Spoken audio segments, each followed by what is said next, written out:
निवडणुका जाहीर होण्याआधीच स्वबळाचा नारा देणं हे अपरिपक्वतेचं लक्षण असल्याचं वक्तव्य भाजप नेते चंद्रकांत पाटील यांनी केलेलं आहे। अजून निवडणुकीबाबत सुप्रीम कोर्टात निर्णय व्हायचा आहे असं देखील त्यांनी म्हटलेलं आहे। निवडणुका घोषित झाल्यानंतर त्याबाबत निर्णय घेतलेला बरा असं देखील त्यांनी वक्तव्य केलेलं आहे।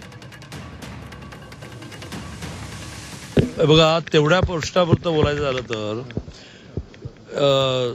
हे खूप प्री मॅच्युअर्ड म्हणतात त्याला इंग्लिशमध्ये, खूपच आधी होईल। याचं कारण अजूनही सुप्रीम कोर्टाचा निर्णय लागायचा आहे।